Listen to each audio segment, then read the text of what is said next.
Hey hi friends, நான் இன்னைக்கு உங்களுக்காக புதுசா ரிலீஸ் ஆன ஜகல் தெலு அப்படிங்கிற ஒரு இந்தோனேஷிய பேய் படத்தை தான் கொண்டு வந்திருக்கேன். இந்த படத்தோட ஒன்லைனர் என்னன்னா, இந்தோனேஷியால ஒரு கிராமம் இருக்குங்க. அந்த கிராமத்துல இருக்கிற மக்கள் எல்லாரும் திடீர்னு ஒரு அசம்பாவிதத்துக்கு அப்புறம் பொட்டுன்னு செத்து விழுறாங்க. எதுக்காக சாகுறாங்கன்னு யாருக்குமே தெரியல. கடைசியா அந்த ஊர் மக்கள் என்ன காரணம்ன்றத கண்டுபிடிச்சாங்களா, அதுக்கு காரணமானவங்கள பழி வாங்கினாங்களா இல்லையாங்கிறத இந்த கதையோட ஒன்லைனா. படத்தோட ஆரம்பத்துல சுடுகாட்டுல இருந்து ஒரு செத்து போன பணத்தை யாரோ ஒரு லேடி இழுத்துட்டு வர மாதிரி இருக்கு. இழுத்துட்டு வந்து அவங்களுக்கு மேல கட்டி இருக்க அந்த கட்டுகள் எல்லாம் ஊத்துட்டு அந்த பொணத்தோட தலையில இருந்து தலைமுடியை மட்டும் கட் பண்ணி எடுக்கிறாங்க. அதே சமயத்துல புது துணி எல்லாம் போட்டுக்கிட்டு யாரோ டான்ஸ் ஆடுற மாதிரி காட்டுறாங்க. இந்த இடத்துல கட் பண்ணி ஜகல் தெலு அப்படிங்கிற டைட்டிலையும் போட்டு படத்தை ஆரம்பிக்கிறாங்க. படத்தோட ஸ்டார்டிங் சீன்ல ஒரு அழகான வீட்டை காட்டுறாங்க. அதுல குட்டி பொண்ணு டிராயிங் வரைஞ்சிட்டு இருக்கா. இவளோட பேர் தாரா. அவளை கூப்பிட்டுக்கிட்டே அவளோட அப்பாவன ஆல்டோ வர அவரை பார்த்து, இங்க பாத்தீங்களாப்பா உங்களை எவ்வளவு அழகா டிராயிங் பண்ணிருக்கேன் அப்படிங்கிற மாதிரி சொன்ன உடனே, என்னையா யாரையோ டிராயிங் பண்ணிருக்க மாதிரி இருக்கு, என்ன போய் டிராயிங் பண்ணிருக்கேன் அப்படின்ற மாதிரி சொல்றியே அப்படின்னு சொன்னோன்னா, தாராவோ டக்குன்னு அந்த டிராயிங் எடுத்துட்டு வந்து, இந்த மூக்கு உங்களை மாதிரி இருக்கு, கண்ணு உங்களை மாதிரி இருக்கு, கண்ணு உங்களை மாதிரி இருக்கு, எல்லாமே உங்களை மாதிரி இருக்கு, அப்பா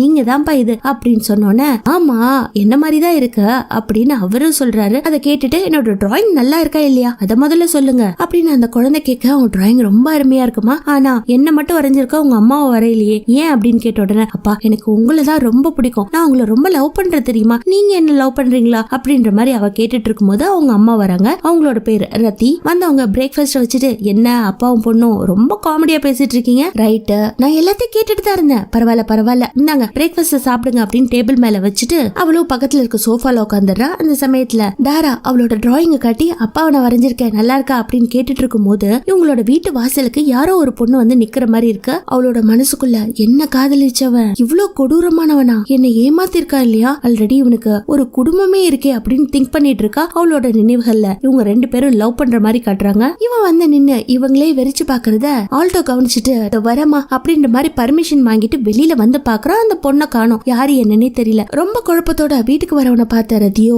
யார பாக்க போனீங்க, எதுக்காக விருட்டுன்னு வெளியில போனீங்க அப்படின்ற மாதிரி கேட்க, யாரோ வந்து நின்னுட்டு இருந்த மாதிரி இருந்துச்சு, அதான் எழுந்து போனேன், போய் பார்த்தா யாரையும் காணோம் அப்படின்னு சொல்ல வெளியில காட்டுறாங்க. அந்த பொண்ணும் இவன் வரத பார்த்துட்டு ஒளிஞ்சிட்டு முகத்தை கூட காட்டாம அவ பாட்டுல ஊரை நோக்கி போயிட்டு இருக்காங்க. அதே சமயத்துல அடுத்த சீன்ல ஊருக்குள்ள காட்டுறாங்க. சுடுகாட்டுக்குள்ள ரெண்டு பேர். இந்த சுடுகாட்டுல வேலை செய்யறவங்க கையில தொடப்பத்தோட ஒருவித பயத்தோட, டே பாத்து வாடா இது சுடுகாடு, சும்மா அங்க இங்கேயும் கால வைக்காத அப்படிங்கிற மாதிரியே தங்களோட குடும்பத்தை பத்தி பேசிட்டு இருக்காங்க. இதுல ஒருத்தவனோட பேர் உதின், இன்னொருத்தவனோட பேர் மாஸ்திமிதன். உதினோட தங்கச்சி தான் மாஸ்திமிதனுக்கு கல்யாணம் பண்ணி கொடுத்துருப்போம் போல இருக்கு. என் தங்கச்சிய கல்யாணம் பண்றதுக்கு நீ கொடுத்து வச்சிருக்கணும் அப்படின்னு சொன்னோன்னா, ஆமா உதின் உன்னோட தங்கச்சி ரொம்ப நல்லவ, ரொம்ப பொறுமையா இருக்கா, ஆனா இந்த ஊர்ல சில பெண்கள் திமிரோட இருப்பாங்க, அது மாதிரி எல்லாம் உன் தங்கச்சி இல்ல, ரொம்ப நல்லவளா இருக்கா, நான் ரொம்ப சந்தோஷமா இருக்கேன் அப்படின்ற மாதிரி இவங்க பேசிட்டு போயிட்டு இருக்கும் போது, ஒரு சவக்குழி தோண்டப்பட்டிருக்கு, பணத்தை காணோம். ஐயோ பணம் எப்படிடா எந்திரிச்சு போச்சு அப்படிங்கிற மாதிரி இவங்களுக்குள்ளே பேசிக்கிட்டு, பணத்தை எங்கன்னு தேடுறது அப்படின்ற மாதிரி இட்டுன்னு உதின் தேடிட்டு போக, என்னடா பணத்தை போய் இட்டுன்னு கூப்பிடுற, அதோட பேர் என்னவோ அதை சொல்லி கூப்பிடு அப்படின்னு சொன்ன, மாய்னு சொல்லி கூப்பிடுறதுக்கு கஷ்டமா இருக்கு, அதான் இட்டுன்னு கூட்டிட்டு போறேன் அப்படின்ற மாதிரி இவங்களும் சுடுகாட்டுக்குள்ள தேடிட்டு இருக்காங்க. அதே சமயத்துல ஊருக்குள்ள காட்டுறாங்க. ஒரு பொண்ணு முக்காடு போட்டுக்கிட்டு தன்னோட முகத்தெல்லாம் மறைச்சு கூனி குறுகி மார்க்கெட்டுக்கு போறா. அங்க தேங்காய் வேணும் அப்படின்ற மாதிரி தேங்காய் விக்கிற பொண்ணு கிட்ட கேட்டா, அந்த பொண்ணும் இவளை பார்த்து அருவருப்பா வெறுத்த மாதிரி நடந்துக்க. அதை பார்த்துட்டு இவளுக்கும் கூச்சம் தாங்க முடியலங்க. ஃபீல் பண்ணிட்டு அந்த இடத்த விட்டு போயிடுறா. இந்த பக்கம் திரும்பவும் சுடுகாட்டுல காட்டுறாங்க. இன்னும் இவனுங்க இட்டுன்னு தேடிட்டு இருக்கானுங்க. திடீர்னு பாத்தீங்கன்னா இவனுங்க காலுக்கு கீழேயே அந்த பொணம் கிடக்கிறத கவனிச்சிடுறாங்க. ஐயோ பொணம் என்னடா இவ்வளவு தூரம் வந்து தள்ளி படுத்திருக்கு, இத ஊர்ல இருக்க தலைவர் கிட்ட சொல்லணும், ஊர் மக்கள் கிட்ட சொல்லணும் அப்படிங்கிற மாதிரி இவனுங்க பேசிட்டு இருக்க, அந்த ஊர் தலைவரோட பையனான அதித்த காட்டுறாங்க. அவனும் ரகடா அவனோட வண்டியை ஓட்டிட்டு வரும்போது ஆப்போசிட்ல முகத்தை மூடிட்டு போனாலே அவ வர, என்ன சாய்தா என்ன தெரியலையா, நேரா வண்டியில வந்து விழற, உன் கேவலமான முகத்தை கொண்டுட்டு வந்து என்கிட்ட காட்டணும்னே வந்தியா, உன் மூஞ்சில முடிச்சா விடியுமா அப்படிங்கிற மாதிரி அவளை கண்ணா பின்னான்னு திட்டிட்டு அவன் பாட்டுல வண்டி எடுத்துட்டு போறான். இந்த பக்கம் காட்டுறாங்க. ஆல்டோவை பார்க்க போனா இல்லையா, அவ நடந்து வந்துட்டு இருக்கும் போது வயல்ல ரெண்டு பேர் வேலை செஞ்சுட்டு இருப்பாங்க. அதுல தாத்தா ஒருத்தர் இருப்பாரு. அவரு மஹிராவை பார்த்து, என்னமா இந்த பக்கம் அப்படின்னு கேட்க, பக்கத்துல இருந்த பாட்டியோ, அவகிட்ட என்ன பேச்சு, இந்தாங்க உங்களுக்கு காஃபி கொண்டு வந்திருக்கேன், இதை குடிங்க அப்படின்ற மாதிரி சொல்லி கொடுக்க, அதை கேட்டவ மனசொடைஞ்சு அந்த இடத்த விட்டு போறா. இந்த ஊர் மக்களே இந்த ரெண்டு பெண்களையும் வெறுக்கிறாங்கன்னு நல்லா தெரிஞ்சு போச்சு. இவ ஸ்ட்ரைட்டா வீட்டுக்கு போகும்போது மஹிராவோ அவளோட முகத்தை கண்ணாடியில பார்த்துட்டு அவளோட புண்ணெல்லாம் சரி பண்ணிட்டு இருக்கா. அந்த சமயத்துல இவ போன உடனே, என்ன சைதா போன வேலை நல்லபடியா முடிஞ்சுச்சா, உன் வருங்கால கணவர் ஆல்டோவை பாத்தியா அப்படின்ற மாதிரி கேட்க, நான் அதை பத்தி அப்புறம் சொல்றேன், முதல்ல சாப்பிடவா அப்படிங்கிற மாதிரி கூட்டிட்டு போயிடுறா. இந்த பக்கம் சுடுகாட்டுல காட்டுறாங்க. பணம் காணா போச்சு இல்லையா, அந்த இடத்துக்கு ஊர் தலைவரும் ஊர் மக்களும் வந்து அந்த பணத்தை அடக்கம் பண்ணிட்டு திரும்பவும் ஆயிங்கிற இந்த பெண்ணோட பிணத்தை யார் தோண்டி எடுத்தாங்கன்னு தெரியல, முடிய மட்டும் கட் பண்ணிருக்காங்க. அது எதுக்காகனும் புரியல. பட் கடவுள் இவளோட பாவங்கள் எல்லாம் மன்னிச்சுட்டு திரும்பவும் இவள சொர்க்கத்துக்கு கூட்டிட்டு போனோம் அப்படிங்கிற மாதிரி அடக்கம் பண்ணிட்டு பிரேயர் எல்லாம் பண்றாங்க. அங்க கட் பண்ணி அடுத்த சீன்ல காட்டுறாங்க, இந்த மஹிரான்னு மூஞ்சி முழுக்க புண்ணா இருந்துச்சு இல்லையா, அவ ஒரு மந்திரவாதியா பார்க்க போயிருக்கா. உனக்கான நேரம் வந்துருச்சு, கரெக்டான டைமுக்கு வந்திருக்க, இதுக்காக தான் நான் உனக்காக காத்துட்டு இருந்தேன் அப்படிங்கிற மாதிரி அவரு சொன்ன உடனே இவளும் நான் எல்லாத்துக்கும் சம்மதிச்சுதான் இந்த இடத்துக்கு வந்திருக்கேன், உங்களோட ரிச்சுவலை நீங்க ஆரம்பிக்கலாம் அப்படின்னு சொன்னோன்னே அந்த மந்திரவாதியோ உன்னோட முடிய முன்னாடி போட்டுட்டு தலை குடிஞ்சு இருமா அப்படின்னு சொல்லிட்டு ஏதோ ஒரு பூக்கள் நிறைஞ்ச தண்ணி எடுத்து 3 தடவை அவளோட தலையில ஊத்துறாரு. தலையில ஊத்தி முடிச்சதுக்கு அப்புறம் ரிச்சுவல்லாம் நல்லபடியா முடிஞ்சிருச்சு. இப்ப நிமிந்து உன் முகத்தை பாரு, இந்த கண்ணாடியில பாரு அப்படின்னு சொல்ல அழகாயிட்டாங்க. அவளோட முகத்துல இருந்த காயங்கள்லாம் காணா போச்சு. அதை பார்த்து அவ ரசிச்சிட்டு இருக்கும் போது இந்த பக்கம் ஊர் தலைவர் வீட்டை காட்டுறாங்க. அவரு வீட்டு வாசலுக்கு வந்த உடனே கதவை திறக்கிறாரு, ஹேண்டில் உடஞ்சு போயிடுது. சோ அதையும் கையில எடுத்துக்கிட்டு வீட்டுக்குள்ள போனவரு இன்னும் சின்ன பசங்களுக்கு பொம்மை வாங்கி கொடுக்கற மாதிரி அதித்தி அர்ஜுனா அப்படின்னு சொன்னபடி கையில 2 ஷேடோ டாய்ஸ் சொல்லுவாங்க இல்லையா, அதை கொண்டுட்டு வந்து தன்னோட மனைவி கிட்ட கொடுத்தோன்னே இன்னும் உங்களுக்கு இந்த விளையாட்டு புத்தி போகலையா, இதை இன்னும் ஞாபகம் வச்சிருக்கீங்களா அப்படின்ற மாதிரி பேசிட்டு இருக்கும் போது அந்த இடத்துக்கு அதித்தி வரான். வீட்டுக்கு அடங்காம இருப்பான் போல இருக்கு. அப்பா சொல்றதெல்லாம் கேட்காம எதிர்த்து பேசிட்டு அவனும் போறாங்க. அவன் போனதுக்கு அப்புறம் அப்பதான் ஊர் தலைவரோட மனைவியான ஸ்ரீகாந்தி அவர் கையில கதவோட தாப்பால் இருக்கிறத பார்த்துட்டு எப்படிங்க இது உங்க கையோட வந்துச்சு அப்படின்னு சொன்னோன்னா, இல்லம்மா நான் கதவை திறந்தேன் அதுவே வந்துருச்சு, பழைய கதவு இல்லையா நான் பிக்ஸ் பண்ணிடுறேன் அப்படின்ற மாதிரி சொல்லிட்டு இருக்காரு. ஊருக்குள்ள காட்டுறாங்க ஒரு ஏஜ் குரூப்பை சேர்ந்த பசங்க எல்லாம் ஒன்னா உட்காந்து செஸ் விளையாண்டுகிட்டே ஊர் கதையெல்லாம் பேசிட்டு இருக்கும் போது அந்த சமயத்துல இவங்களை கிராஸ் பண்ணி சைதா போக சைதாவை பார்த்துட்டு பயங்கர ஆச்சரியப்படுறாங்க. ஏய் இது சைதா தானே, என்ன மாடர்ன் ட்ரெஸ்ல இவ்வளவு அழகா போறா அப்படின்ற மாதிரி பேசினவங்க சைதா இது நீயா அப்படின்ற மாதிரி கூப்பிட்டோன்னு அவளும் திரும்பி பார்த்து ஆமா நான் தான் சைதா, என்ன வேணும் உங்களுக்கு, இல்ல நீ ரொம்ப அழகா இருக்க அதுக்காக தான் கூப்பிட்டு பார்த்தோம் அப்படின்ற மாதிரி சொன்னோன்னு அவளும் போயிடுறாங்க. அதே சமயத்துல இவன் பைக் ஓட்டிட்டு நேரா இந்த பசங்களை பார்க்க வரான் அதித்தியும். இவன் வந்த உடனே டே நீ கரெக்டான டைமுக்கு தான் வந்திருக்க, இப்பதான்டா சைதா எங்களை கிராஸ் பண்ணி போனா, பாக்குறதுக்கே செம்ம அழகா இருக்காடா, கண்டிப்பா அவளை கட்டிக்க போறவன் கொடுத்து வச்சான் அப்படிங்கிற மாதிரி சொன்னோன்னு அவனோட முகமே மாறுது. அடுத்து பைக் எடுத்துட்டு படு வேகமா எங்கேயோ போயிட்டு இருக்கான். அதே சமயத்துல இந்த 2 அக்கா தங்கச்சிய காட்டுறாங்க. அவங்க 2 பேரும் ஒரு சோஃபால உட்காந்து ரொம்ப சந்தோஷமா பேசிட்டு இருக்காங்க. என்ன சைதா நீ போன காரியம் சக்சஸ்ஃபுல்லா முடிஞ்சிச்சா அப்படின்ற மாதிரி கேட்க, ஆமா நான் ஊருக்குள்ள போனேன், ஊர்ல இருக்க பசங்க எல்லாம் என்ன பார்த்து ரொம்ப புகழ்ந்தாங்க, நான் அழகா இருக்கேன்னு சொன்னாங்க, எல்லாரும் என்ன பார்த்து வெறுப்பாங்க மூஞ்சி சுளிப்பாங்க இல்லையா, ஆனா இன்னைக்கு எல்லாரும் மாறிட்டாங்க தெரியுமா, அவ்வளவு அழகா இருக்குன்னு புகழ்ந்தாங்க, இன்னும் கொஞ்ச நேரத்துல பாரு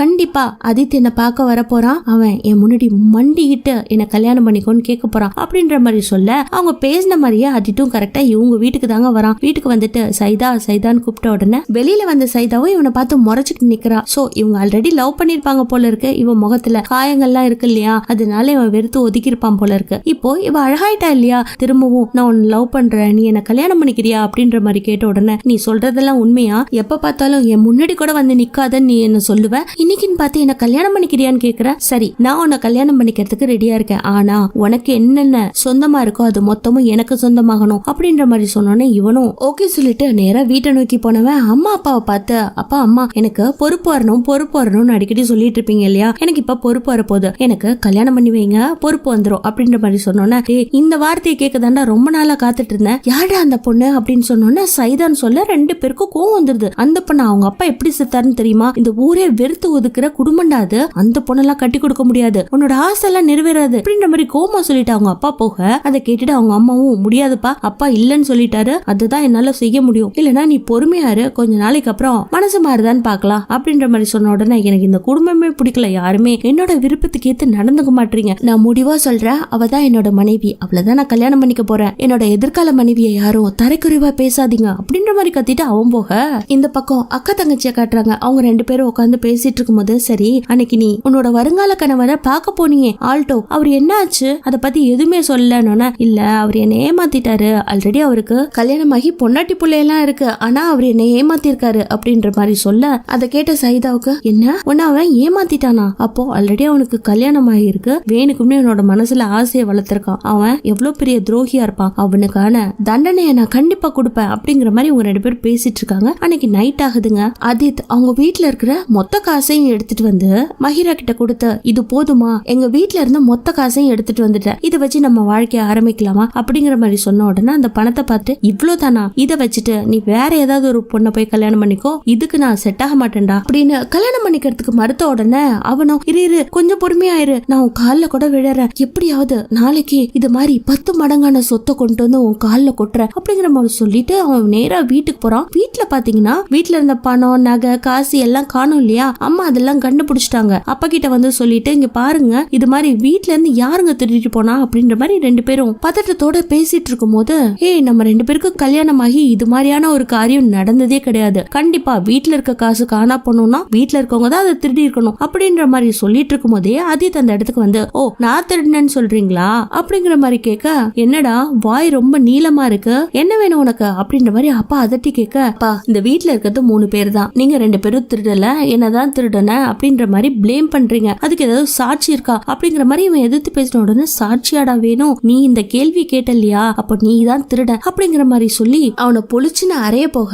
அந்த சமயத்துல அவனோ நீங்க இதுக்கானத கண்டிப்பா அனுபவிப்பீங்க, நான் அவளைதான் கல்யாணம் பண்ணிக்க போறேன், அவளுக்காக நான் என்ன வேணாலும் செய்வேன், இந்த சொத்தை கூட வித்து அவளோட காலில் கொண்டு போய் கொட்டுவேன் அப்படிங்கிற மாதிரி எதிர்த்து பேசின உடனே அம்மாவோ அப்பாவை தடுத்துட்டு விட்டுருங்க, அவன் ஏதோ பொறுப்பு இல்லாம பேசுறான் அப்படிங்கிற மாதிரி தடுத்து நிறுத்திடுறாங்க. அதே சமயத்துல ஒரு சின்ன பொண்ணு மஹிராவும் சைதாவும் தங்கியிருக்காங்க இல்லையா, அந்த வீட்டை நோக்கி போறா. போனவ வாசல்லே ஏதோ ஒண்ணு ஃபீல் பண்ண மாதிரி நிக்க அந்த இடத்துக்கு மஹிரா வந்து என்ன தெரிகிறது என்னத்த பாக்குற அப்படின்ற மாதிரி கேட்ட உடனே உங்களை தான் பாத்துட்டு நிக்கிறேன் அப்படின்னு சொல்றாங்க. அதே சமயத்துல வீட்டுக்குள்ள காட்டுறாங்க, வீட்டுக்குள்ள சைதாவோ ஏதோ ஒரு பச்சை கறியை உட்காந்து அபுக்கு அபுக்குன்னு சாப்பிட்டுட்டு இருக்காங்க. ஆல்ரெடி மந்திரம் பண்ணா இல்லையா, அதனால இது மாதிரியான கறிகள் எல்லாம் சாப்பிடணும் போல இருக்கு. இவங்க பேசிட்டு இருக்கிறத கேட்டுட்டு திரும்பவும் சாப்பிட்டுட்டு இருக்கா. இவங்க கிட்ட பேசினதுக்கு அப்புறம் அந்த குட்டி பொண்ணு அவளோட வீட்டுக்கு போறா. வீட்டுக்கு போகும்போது அவங்க அம்மா பூச்செடியை கொண்டுட்டு வெளியில வருவாங்க. எதிர்பாராத சமயத்துல இவ போக அந்த பூச்செடி மேல இடிச்சு அந்த செடி தொட்டியே கீழே விழுந்து அப்படியே உடஞ்சு போயிடுது. சடனா குழந்தைன்னு கூட பார்க்காம எவ்வளவு உனக்கு பொறுப்பு இல்லாம நீ நடந்துப்ப, கண்ணை வச்சுட்டு நேரா பார்த்து வரமாட்டியா அப்படின்ற மாதிரி திட்டிட்டு இருக்க. அடுத்த சீன்ல காட்டுறாங்க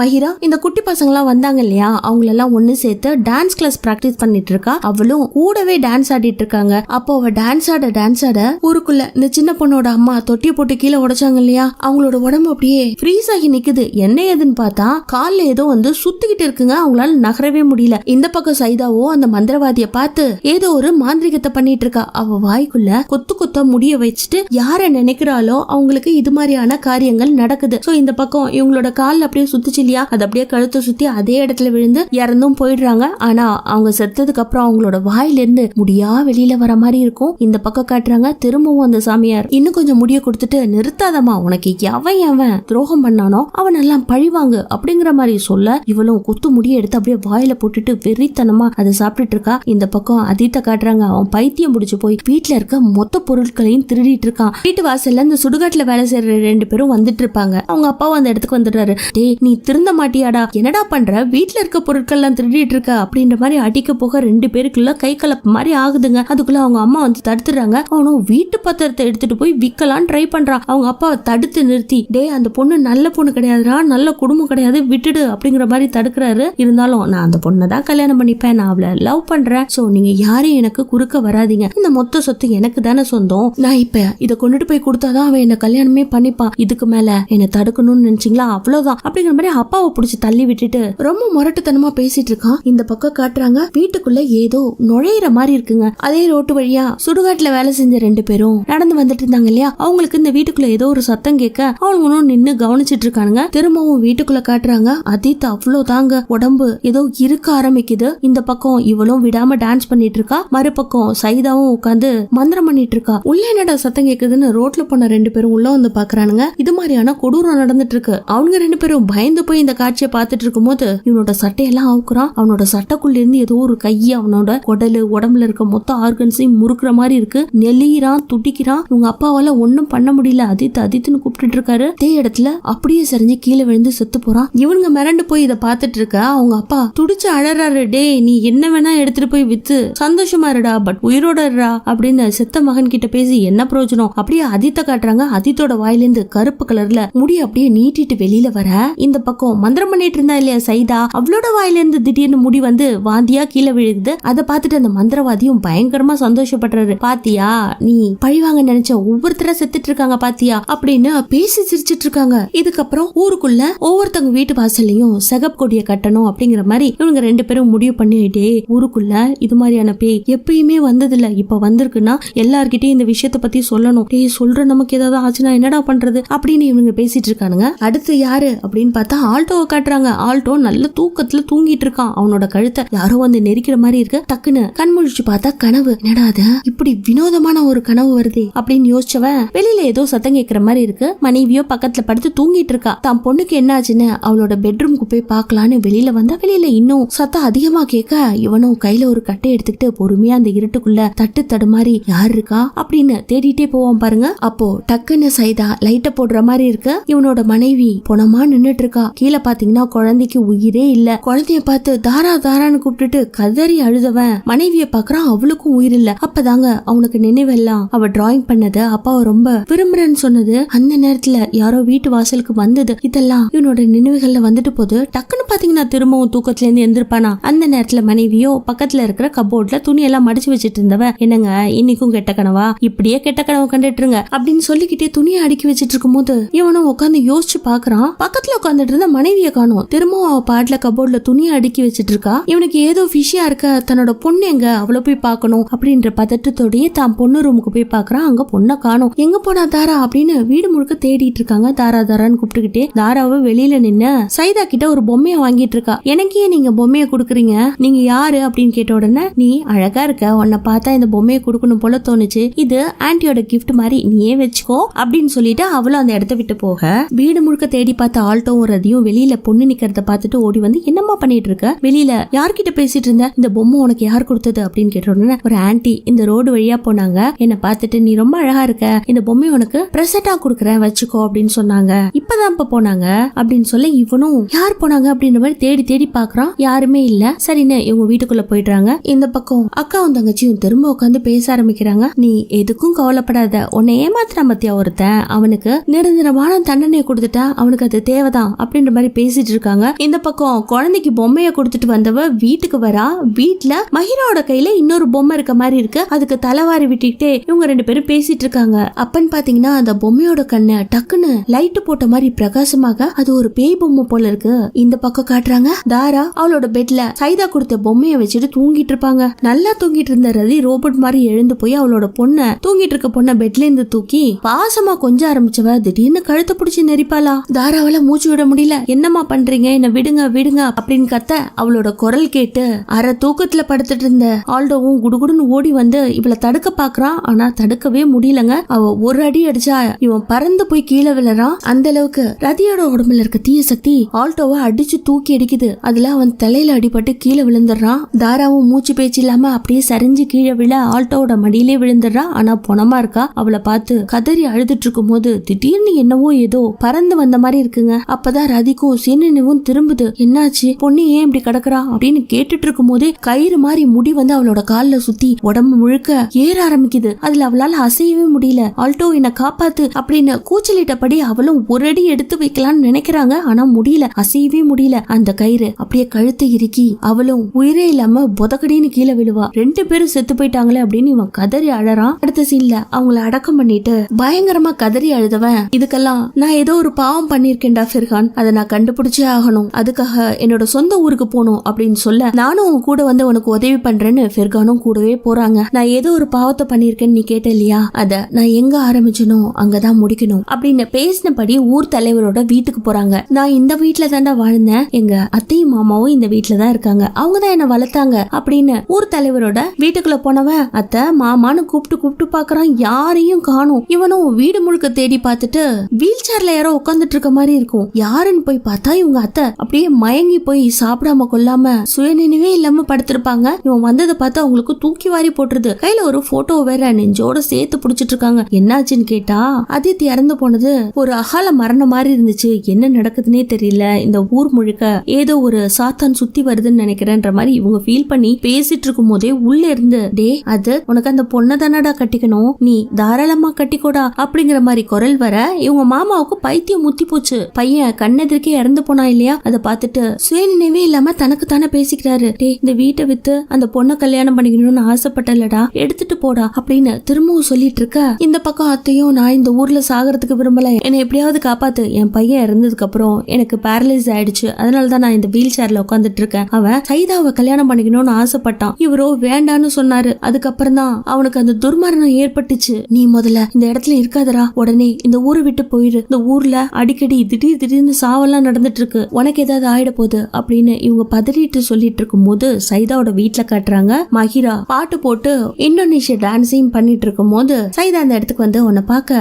ரிலேஷன்ஸ் எல்லாம் வர போறாங்கன்னு நினைக்கிறேன், நீ பழிவாங்க வேண்டிய நேரம் வந்துருச்சு அப்படின்னு சொல்லும் போது இந்த பக்கம் அதித்த காட்டுறாங்க. நான் எங்க ஆரம்பிச்சனோ அங்கதான் முடிக்கணும்னு சொன்னேன் இல்லையா, அது வேற ஒண்ணும் கிடையாது. எனக்கு பொண்டாட்டி பிள்ளைங்க, நல்ல குடும்பம், சொத்து சுகம் எல்லாம் இருந்தும் என்னோட திமிர்த்தனத்தால நான் மஹிராவை லவ் பண்ணேன். ஆனா மஹிராவுக்கு நான் அது செஞ்சது துரோகம் தான், பெரிய துரோகம் தான். அவளை அப்படியே கைவிட்டுட்டேன். அதனால கடவுளா பார்த்து தண்டிச்சிட்டாரோ அப்படின்னு நான் ஃபீல் பண்ணி தான் இங்க வந்தேன். ஆனா இங்க வந்து பார்த்தா அதித் இறந்ததுக்கு சைதா தான் காரணம்னு அத்தை சொல்றாங்க. சைதா வேற யாரும் கிடையாது, மஹிராவோட கசின் சிஸ்டர் தான். ரெண்டு பேரும் சின்ன வயசுல இருந்து ஒன்னாதான் வளர்ந்தாங்க. ஏதோ ஒண்ணு ஃபிஷ்ஷா இருக்கு, நம்ம அவங்க வீட்டுக்கு போய் ஏன் செக் பண்ணி பார்க்க கூடாது அப்படின்னு முடிவு பண்ணவங்க நேரா அவங்க வீட்டுக்கு போறாங்க. வீட்டுக்கு போயிட்டு மஹிரா வெளியில வா, அவங்க கிட்ட கொஞ்சம் பேசணும் அப்படின்னு ஆல்டோ கத்தி கத்தி கூப்பிட சைதாவோ இங்க பாரு அவன் வந்திருக்கான் போல இருக்கு, நீ போய் பேசாத, நான் எல்லாத்தையும் சமாளிச்சுக்கிறேன், எவ்வளவு குரல் கொடுத்தாலும் நீ வெளியில வராத, என்ன பிரச்சனை நடந்தாலும் நீ வெளியில வராதன்ற மாதிரி உட்கார வச்சுட்டு சைதா வெளியில வந்து ஆல்டோ கிட்ட யாரா நீ இங்க வந்து ஏன்டா கத்திட்டு இருக்க அப்படின்னு கேட்க, எனக்கு மஹிராவை பார்க்கணும், நீங்க யாருன்னு, என்னோட பேர் சைதா, மஹிராலாம் இப்ப வரமாட்டா, அவளுக்கு பண்ண துரோகம் மறந்து போயிட்டியா என்ன, நீ ஒரு துரோகி, அவளை மீட் பண்ணி என்ன பண்ண போற,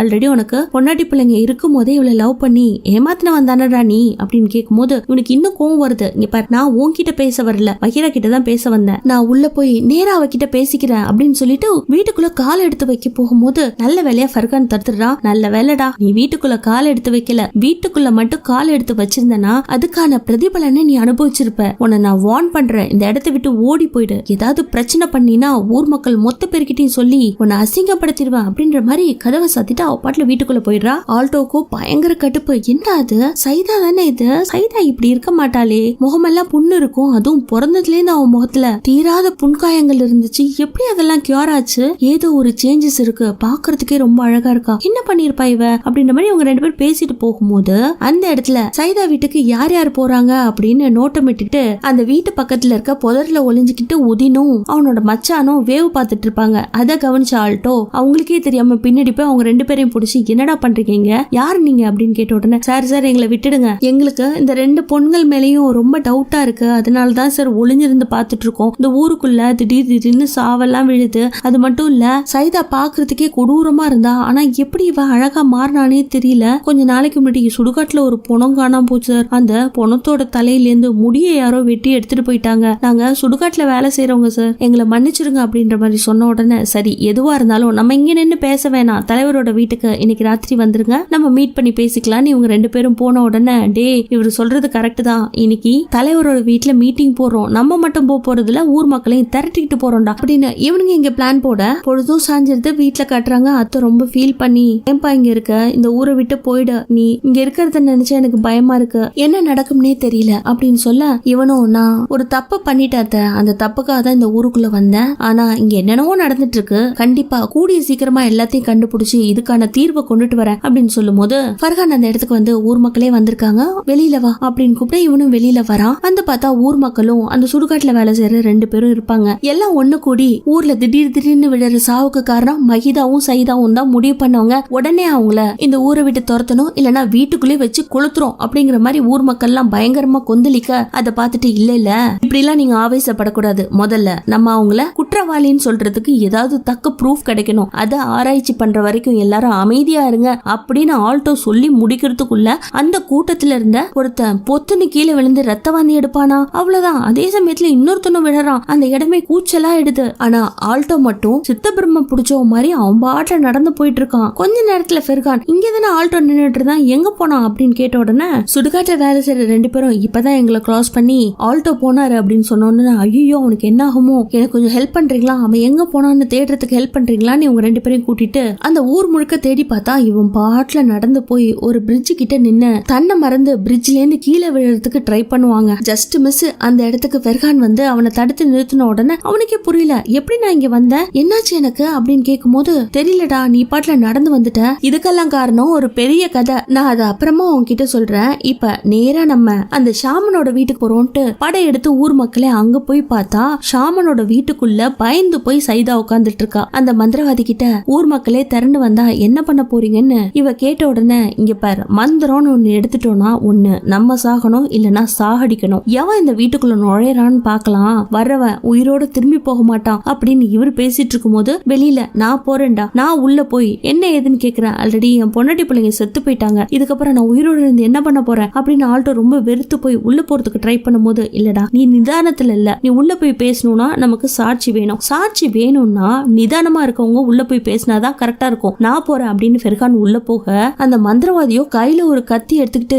எங்கடா வந்த அப்படின்னு வெறி புடிச்சு நின்னுட்டு இருக்கான். இங்க பாருங்க, ஏதோ ஒண்ணு தெரிஞ்சோ தெரியாமலோ இந்த ஊருக்கு பெரிய ஒரு சூனியத்தை வச்சுட்டீங்க, நீங்க உண்மையை ஒத்துக்கிட்டு மன்னிப்பு கேட்டு திரும்பவும் திருந்துனீங்கன்னா உயிரோட வாழ்றதுக்கு ஏதாவது வழி இருக்கும் அப்படின்னு ஃபெர்கான் அவரை கன்வின்ஸ் பண்ணிட்டு இருக்கும் போதே டக்குன்னு அந்த மந்திரவாதி ஃபெர்கானோட வயிற்றுல கத்தி இறக்கணும்னு பக்கத்துல நின்னுட்டு இருந்த சைதாவுக்கும் பயமாயிடுது. ஊர் மக்களே வெளியில திறந்து நிக்கிறாங்க, இந்த மந்திரவாதி கத்தியால அவனை குத்திட்டான் அப்படின்னு நடுங்கி போய் நின்னுட்டு இருக்கா. ஃபெர்கானும் குத்துயிரும் கொலையுருமா வெளியில வந்து அப்படியே சரிஞ்சு விழுந்த உடனே திரும்பவும் வீட்டுக்குள்ள காட்டுறாங்க. ஊர் மக்களே திரண்டு வந்திருக்கு, இந்த நேரத்துல இப்படி கத்தியால குத்திட்டியே எப்படி நம்ம தப்பிக்கிறது அப்படின்னு கேட்ட உடனே, எங்க தப்பிக்க போறோம், நீதானடி எல்லாத்துக்கும் காரணம் அப்படின்னு கையில வச்சிருந்த கத்தியை எடுத்து சைதாவோட கழுத்துல வச்சு வெளியில கூட்டிட்டு வந்தவன், எல்லாத்துக்கும் இவதான் காரணம், இவளை தண்டிக்கணும், முதல்ல இவதான் என்ன மந்திரம் போட சொன்னா, அதுக்காக தான் நான் மந்திரம் போட்டேன் அப்படின்னு அவளோட கழுத்தை அறுத்துட்டு அங்கிருந்து அவன் எஸ்கேப் ஆக ஊர் மக்களே அவனை துரத்திட்டு போனா. அந்த பாலம் இருந்துச்சு இல்லையா, அந்த இடத்துக்கிட்ட ஓடிட்டு இருக்கும் போது,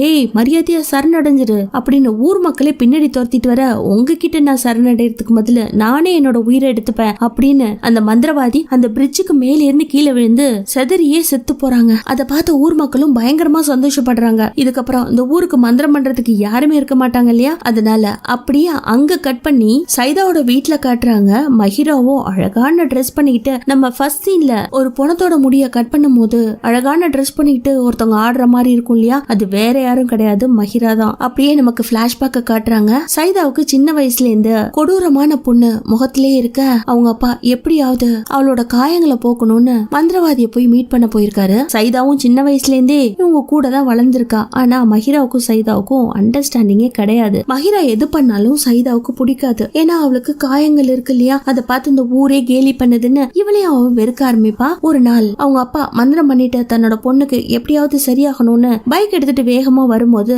ஆக்சிடென்ட் ஆகி இறந்து போயிடுறாரு. பட் அவரு தன்னோட பொண்ணுக்காக ஒரு கடிதத்தை எழுதி வச்சுட்டு தாங்க இறந்து போயிருப்பாரு. என்னன்னா, உனக்கு குறிப்பிட்ட வயசு வரும்போது நீ என்னோட நண்பனான மந்திரவாதியை போய் மீட் பண்ணி இந்த லெட்டரை கொடுத்து திரும்பவும் உன் அழக திரும்ப கொண்டுட்டு வா, நான் இப்பதான் போய் மந்திரவாதியை மீட் பண்ண, இப்போ உனக்கு சரியாக்க முடியாது, குறிப்பிட்ட ஏஜ்ல தான் அது சரியாகும் அப்படின்ற மாதிரி சொல்லியிருக்காரு, நான் உயிரோட இருக்கணும் இல்லையோ இதை நீ ஃபாலோ பண்ணுமா அப்படிங்கிற லெட்டரை எழுதி வச்சுட்டு சாக. அதனாலதான் இவங்க போய் மந்திரவாதியை மீட் பண்ணிருப்பாங்க. இவங்க ரெண்டு பேருக்கும் யாரெல்லாம் கெடுதல் பண்ணாங்களோ அவங்கள ரிவெஞ்சும் பண்ணிருப்பாங்க. அப்படின்னு இவன் நினைச்சபடி டான்ஸ் பண்ணிட்டு இருக்கும் போது இவளுக்கு பின்னாடி இருந்து திடீர்னு கதவு ஓபன் ஆகுது. என்னன்னு பார்த்தா இவ கையில எப்பயுமே ஒரு பொம்மைய வச்சுட்டு இருப்பா இல்லையா, அது பேய் உருவமா அப்படியே வந்து இவ பக்கத்துல நிக்க, அதை பார்த்து இவ அலறா. இதோட இந்த படமும் முடியுதுங்க. இந்த படத்தோட மேலான கருத்துக்கள் எனக்கு தெரியப்படுத்துங்க. மீண்டும் நாளை சந்திப்போம். தேங்க்யூ.